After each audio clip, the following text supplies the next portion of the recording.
अस्सलामुअलैकुम फ्रेंड्स। अगर आप ही गो टू स्कूल बोलते हैं तो ये वीडियो आपके लिए है। और इसी तरह के रोज़ाना की बुनियाद पर न जाने आप कितने जुमले ऐसे ही इस्तेमाल करते हैं, तो यकीन माने ये वीडियो आपके लिए यूज़फुल होने वाली है। आज की इस वीडियो में हम प्रेजेंट सिंपल को बड़े सादा मिसालों के साथ और एक्सरसाइज के साथ समझेंगे, तो इसलिए वीडियो को शुरू से लेके आखिर तक लाजमी देखें। तो शुरू करते हैं आज का लेसन। प्रेजेंट सिंपल टेंस में पहली चीज़ आप लर्न करेंगे प्लस टेस्ट योर इंग्लिश, यानी कि आपकी इंग्लिश का टेस्ट भी होगा। प्रेजेंट सिंपल में हम बात करते हैं रोज़ाना के काम, आदात, हकीकत या सच। अब मैं इसको वन बाय वन सादा मिसालों के साथ एक्सप्लेन करता हूँ। डेली रूटीन यानी कि रोज़ाना के काम। पहली मिसाल है, I wake up at 5 AM, I go to school daily, I drink water every morning. ये वो काम हैं जो डेली रूटीन का हिस्सा होते हैं। हैबिट्स, आदत, जो काम आदत की वजह से बार बार होता है। मिसाल देखें, आई रीड्स बुक एवरी नाइट। दूसरी मिसाल है, आई एक्सरसाइज एवरी डे। ये वो काम हैं जो आदत बन चुके हैं। फैक्ट्स क्या होते हैं? सच या हकीकत, जो बात हमेशा सच होती है। मिसाल है इसकी, the sun rises in the east, birds fly in the sky. Friends, सादा सी बात याद रखें, डेली रूटीन, हैबिट्स, फैक्ट्स हम प्रेजेंट सिंपल टेंस में यूज़ करते हैं। इसका फार्मूला याद रखें, सबसे पहले जुमले में सब्जेक्ट होगा प्लस वर्ब। मिसालों की तरफ गौर करें, I play, you walk, they study. देखा आपने कितना सादा इसका फार्मूला है और बड़ी आसानी के साथ हमने जुमलों को मेंटेन किया है। कॉमन मिस्टेक क्या होती हैं?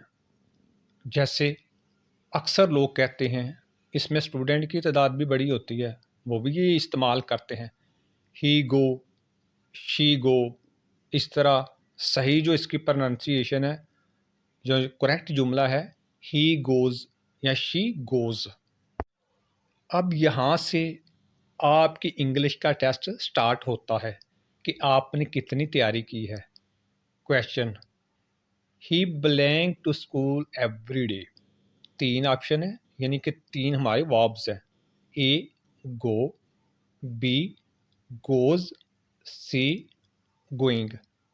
तो फ्रेंड, इसका क्या आंसर है? जी, आपने बिल्कुल करेक्ट आंसर दिया है, गोज़। अब यहाँ जो बात समझने वाली है उसकी तरफ आपने तवज्जो देनी है। अगर जुमले के अंदर ही, शी, इट थर्ड पर्सन वाहद हो, तो हम पहली फॉर्म के साथ सब्जेक्ट के बाद वर्ब के साथ एस या ई एस का इजाफा करते हैं। जैसे हमारा जो वर्ब है वो है गो, लेकिन यहाँ हमने ई एस का इजाफा किया और हमारी वर्ब बनी गोज। आपका आंसर बिल्कुल सही है। Question number 2, she blank TV at night. 3 option है, 3 इसके वर्ब्स है। ए वॉच, बी वॉचिज और सी है वॉचिंग। अब कौन सी यहाँ वर्ब आपने यूज़ करनी है वो सोचें और उसको इस्तेमाल करें। ज़बरदस्त, आपका आंसर करेक्ट है, वॉचिज। और इसकी वजह भी वही है कि हमारा थर्ड पर्सन वाहद है, तो हमने पहली फॉर्म के साथ एस या एस का इजाफा करना होता है। Question number 3, the dash football on Sunday. इसकी भी 3 वर्ब्स हैं, 3 ऑप्शन हैं।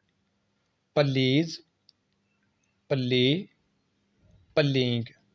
अब देखते हैं कि आप इसको कैसे इस्तेमाल करेंगे वर्ब को कि आपका जुमला बिल्कुल सही हो।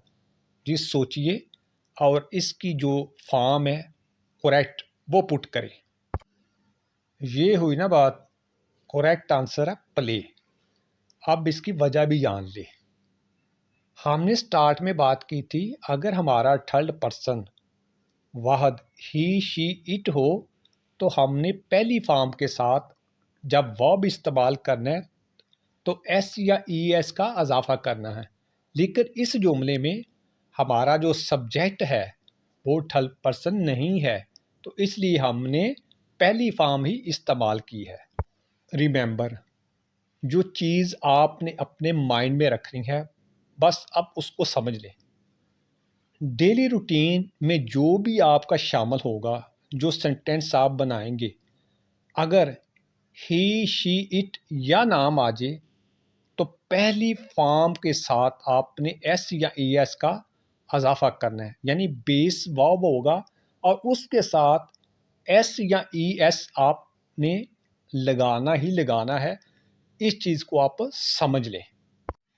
फ्रेंड्स, अगर इस वीडियो से आपको फ़ायदा हुआ है तो डेली इंग्लिश सीखने के लिए और नए लेसन के लिए मेरे यूट्यूब चैनल स्टडी स्पार्क को सब्सक्राइब करें, इस वीडियो को लाइक करें और किसी दोस्त के साथ ज़रूर शेयर करें। पूरा कोर्स सीखने के लिए मेरे यूट्यूब चैनल स्टडी स्पार्क को विज़िट करें। अल्लाह हाफिज़।